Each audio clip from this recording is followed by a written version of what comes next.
So with the winter slowly arriving in the winelands, the morning cup of coffee is becoming increasingly important. And I thought I'd meet up with Hein Weyers, one of our baristas here in the Goatshed, to show us how to make the perfect cappuccino.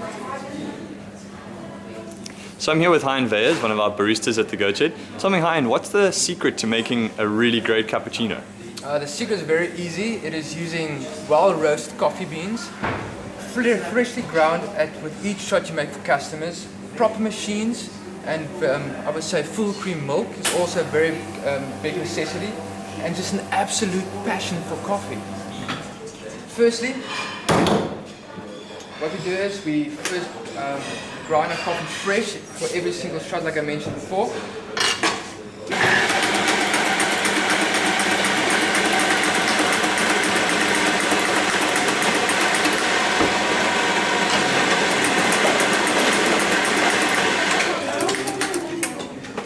What you want to do is you don't want to have too much coffee on your portafilter. Just work around covering all the little air holes, because water is the laziest product in the world. You'll choose the easiest way and the quickest way out. You want to make sure you cover all those little air pockets by straightening it out. Getting everything ready here before you put it in the machine is the most important part, because you want to, if you make a mistake here, then your coffee won't be properly extracted or anything. So you want to make sure you get a good, decent tamp on your coffee. Clean that off.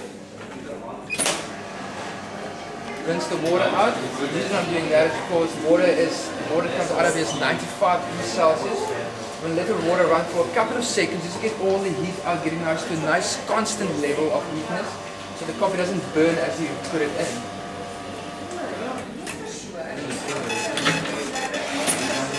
It's always important that once this brew bed goes into the machine, it should be started, because, like I mentioned, the water is very hot in here. So if you leave the coffee in there without starting to dose, you will start burning the coffee and it will get a bitter taste to it.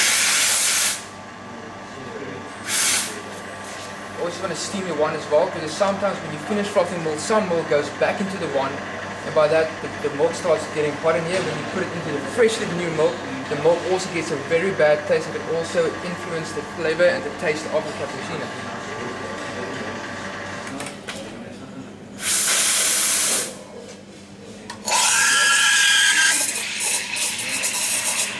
What I'm doing now is just getting a little bit of air into the milk. They call it stretching the milk. By that you can get a nice amount of milk for your cappuccinos to make sure you have enough for both ones. You always want to just, before you do anything else, clean up your steam wine and just purge it, get rid of all the milk that was stuck in. So Hein, do you always make 2 cappuccinos at a time? I make 2 cappuccinos sometimes I just make 1. Sometimes it's double shot, sometimes it's a coffee with or a single espresso with.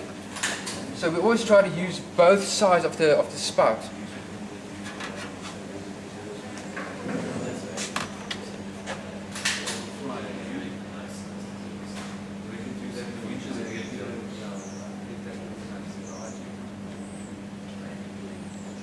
That is one of our trademarks at the Goatshed, our Rosetta. There's many different ways to pour it, but this is the most easiest, the most practical way to pour this one. I suppose it's quite important when you have a busy day on a Sunday. It's quite important because cappuccinos fly out of here like hotcakes.